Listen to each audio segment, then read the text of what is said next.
এই বিজেপি বিধায়ক ২৬ ইলেকশ্যনত ৯ তাৰিখে হ'বলগীয়া ইলেকশ্যনত কেতিয়াও জিকিব নোৱাৰে। আজি তেওঁলোকে সংখ্যালঘু ৰাইজক উচ্ছেদ কৰিম বুলি ধমকি দিছে, বলডোজাৰ লগাই ঘৰ ভাঙি দিম বুলি ধমকি দিছে। আপোনালোকে বুঢ়াঙুলি দেখাই দিব। মই কৈছো কংগ্ৰেছ চৰকাৰ আহিলে তাকত নাই যে সংখ্যালঘু ৰাইজসকলক উচ্ছেদ কৰিব পাৰে।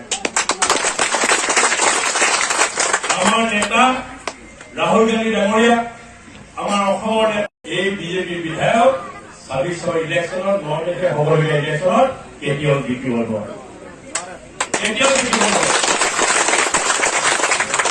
আজি তেওঁলোকে সংখ্যালঘু ৰাইজক উচ্ছেদ কৰিম বুলি ধমকি দিছে, বলডোজাৰ লগাই ঘৰ ভাঙি দিম বুলি ধমকি দিছে। আপোনালোকে বুঢ়াঙুলি দেখাই দিব। মই কৈছো কংগ্ৰেছ চৰকাৰ আহিলে তাকত নাই যে সংখ্যালঘু ৰাইজসকলক উচ্ছেদ কৰিব পাৰে।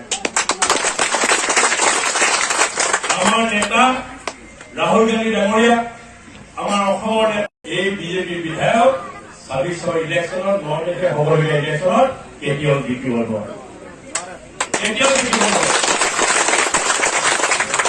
আজি তেওঁলোকে সংখ্যালঘু ৰাইজক উচ্ছেদ কৰিম বুলি ধমকি দিছে, বলডোজাৰ লগাই ঘৰ ভাঙি দিম বুলি ধমকি দিছে। আপোনালোকে বুঢ়াঙুলি দেখাই দিব। মই কৈছো কংগ্ৰেছ চৰকাৰ আহিলে তাকত নাই যে সংখ্যালঘু ৰাইজসকলক উচ্ছেদ কৰিব পাৰে।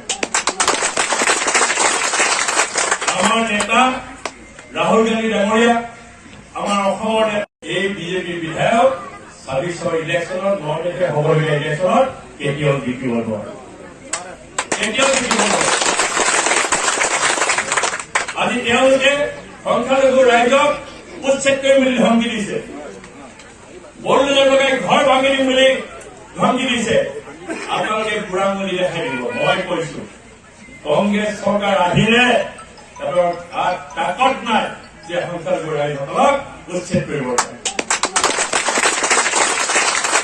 আমাৰ নেতা ৰাহুল গান্ধী ডাঙৰীয়া, আমাৰ অসমৰ এই বিজেপি বিধায়ক ২৬ ইলেকশ্যনত ৯ তাৰিখে হ'বলগীয়া ইলেকশ্যনত কেতিয়াও জিকিব নোৱাৰে।